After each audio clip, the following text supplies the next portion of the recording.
بسم اللہ الرحمن الرحیم۔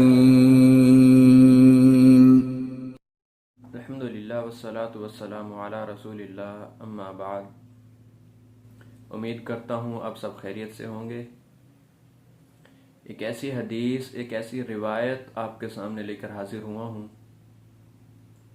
جامع ترمذی کی روایت ہے، اللہ کے رسول علیہ الصلاۃ والسلام اس حدیث میں فرماتے ہیں کہ میں اللہ کی قسم اٹھاتا ہوں۔ آپ نے قسم کس لیے اٹھائی؟ وہ تین چیزیں ہیں۔ سب سے پہلی چیز آپ علیہ الصلاۃ والسلام نے فرمایا، میں اللہ کی قسم اٹھاتا ہوں کہ صدقہ دینے سے مال میں کوئی کمی نہیں آئے گی۔ مطلب کیا ہے کہ اگر کوئی بندہ، کوئی شخص جس کو اللہ نے مال و دولت دیا ہو،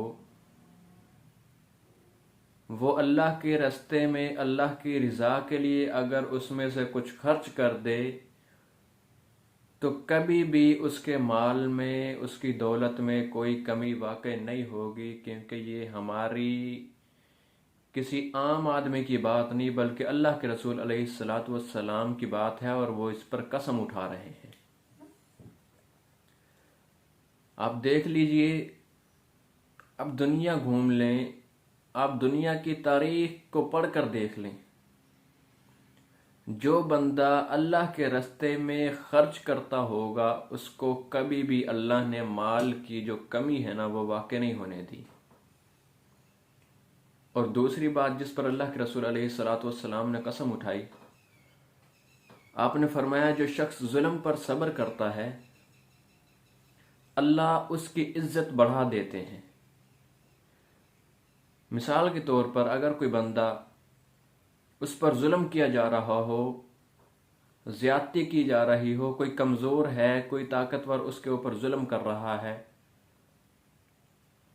وہ ظلم کسی بھی لحاظ سے ہو سکتا ہے، اس کا مال دبوچ لینا، یا اس کے اوپر جسمانی ظلم کرنا، یا اس کے گھر والوں پر ظلم کرنا، یا جیسے بھی اس پر اگر کوئی بھی ظلم کیا جا رہا، اللہ کے رسول علیہ السلام نے اس پر بھی قسم اٹھائی۔ آپ نے فرمایا کہ اس کی کبھی بھی عزت کم نہیں ہوگی، اللہ اس کی عزت کو کم نہیں ہونے دیں گے۔ اس کا بھی ہم مشاہدہ کر سکتے ہیں کہ جو اگر کوئی بندہ جس پر ظلم کیا جا رہا ہو اور وہ اللہ کے لیے صبر کرتا رہے، اللہ اس کی عزت کو بڑھا دیتے ہیں، اس کو کم نہیں ہونے دیتے۔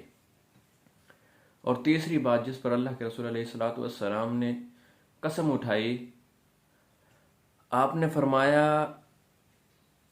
جو شخص اپنے اوپر مانگنے کا دروازہ کھول لیتا ہے اللہ تعالیٰ اس پر فقر کا دروازہ کھول دیتا ہے۔ مطلب یہ کہ جو لوگوں سے مانگنا شروع کر دے، اچھا خاصا ہے، کوئی شرعی عذر بھی نہیں، کما کھا سکتا ہے، سب کچھ کر سکتا ہے، لیکن وہ بس عادت اور لت لگ گئی مانگنے کی، اور مانگنا شروع کر دیتا ہے اور اس کو چھوڑتا ہی نہیں۔ اللہ کے رسول علیہ الصلاۃ والسلام نے اس کے اوپر بھی قسم اٹھائی ہے۔ آپ نے فرمایا کہ جو بندہ مانگنا شروع کر دے، مانگنے کا دروازہ کھول دے، اللہ اس کے اوپر فقیری کا دروازہ کھول دیتے ہیں۔ وہ کبھی بھی غنی نہیں ہو سکتا، اس کی کبھی بھی حاجتیں پوری نہیں ہو سکتی، وہ مانگتا ہی رہے گا لیکن اس کی ضرورتیں پوری نہیں ہوں گی۔ اللہ سے دعا ہے کہ اللہ اس حدیث کے اوپر صحیح معنوں میں عمل کرنے کی توفیق عطا فرمائے اور ہم سب کو اپنے حفظ و امان میں رکھے۔ والسلام علیکم ورحمۃ اللہ وبرکاتہ۔